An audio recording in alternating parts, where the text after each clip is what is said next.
നമസ്കാരം, ഹെൽത്ത് ടിപ്സിലേക്ക് എല്ലാ പ്രേക്ഷകർക്കും സ്വാഗതം.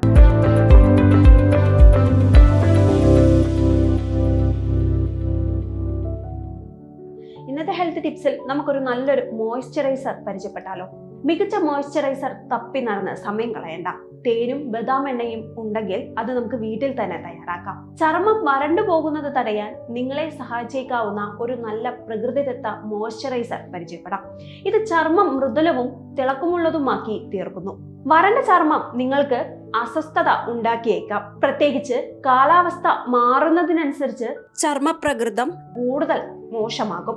എന്നാൽ അതിന് ഒരു ശാശ്വത പരിഹാരമായി വീട്ടിൽ തന്നെ നാച്ചുറലായി മോയ്സ്ചറൈസർ തയ്യാറാക്കിയാലോ. കെമിക്കൽ രഹിത ഉൽപ്പന്നമായതിനാൽ പാർശ്വഫലങ്ങൾ കുറവായിരിക്കാം. മാത്രമല്ല വിചാരിച്ച ഫലം ലഭിക്കുകയും ചെയ്യും. ബദാം എണ്ണയും തേനുമാണ് ഇതിന്റെ പ്രധാന ചേരുവകൾ. മോയ്സ്ചറൈസർ നമുക്കിനി തയ്യാറാക്കാം.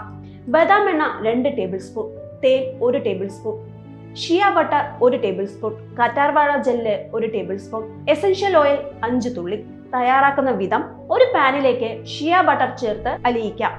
അത് നന്നായി അലിഞ്ഞതിനു ശേഷം ബദാം എണ്ണ, തേൻ എന്നിവ ചേർത്തിളക്കി യോജിപ്പിക്കാം. അടുപ്പടച്ച് ഈ മിശ്രിതം തണുക്കാൻ വേണ്ടി മാറ്റിവെക്കാം.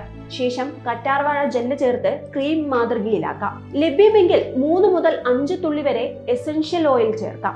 വൃത്തിയുള്ള ഈർപ്പമില്ലാത്ത പാത്രത്തിലേക്ക് മാറ്റി സൂക്ഷിക്കാം. അമിതമായ വരൾച്ച അനുഭവപ്പെടുന്ന ഇടങ്ങളിൽ ഇത് പുരട്ടാവുന്നതാണ്. തേനും വെളിച്ചെണ്ണയും ചേർത്ത ഒരു മോയ്സ്ചറൈസർ നോക്കാം. ചേരുവകൾ: തേൻ 1 ടേബിൾ സ്പൂൺ, വെളിച്ചെണ്ണ 1/2 table spoon, vitamin E 1 capsule. തയ്യാറാക്കുന്ന വിധം: ഒരു ബൗളിലേക്ക് 1 ടേബിൾ സ്പൂൺ നെയ്യ് എടുക്കാം. അതിലേക്ക് 1/2 ടേബിൾ സ്പൂൺ വെളിച്ചെണ്ണയും 1 വിറ്റാമിൻ ഇ ക്യാപ്സ്യൂളും പൊട്ടിച്ചൊഴിച്ച് ഇളക്കി യോജിപ്പിക്കാം.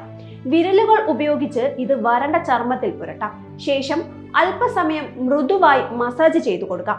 15 മിനിറ്റിന് ശേഷമോ അല്ലെങ്കിൽ രാവിലെയോ കഴുകിക്കളഞ്ഞാൽ മതിയാകും. അതിനായി തണുത്ത വെള്ളം ഉപയോഗിക്കുക. ഈ മോയ്സ്ചറൈസർ നിങ്ങൾ വീട്ടിൽ പരീക്ഷിച്ചു നോക്കൂ. വീഡിയോ ഇഷ്ടമായെങ്കിൽ വീഡിയോ ലൈക്ക് ചെയ്യുക, ഷെയർ ചെയ്യുക, സബ്സ്ക്രൈബ് ചെയ്യുക. അടുത്തൊരു ഹെൽത്ത് ടിപ്സുമായി നമുക്ക് വീണ്ടും കാണാം. നന്ദി, നമസ്കാരം. നാഷൻ ന്യൂസ് ലൈവ്, സത്യം, ചരിത്രം, വർത്തമാനം.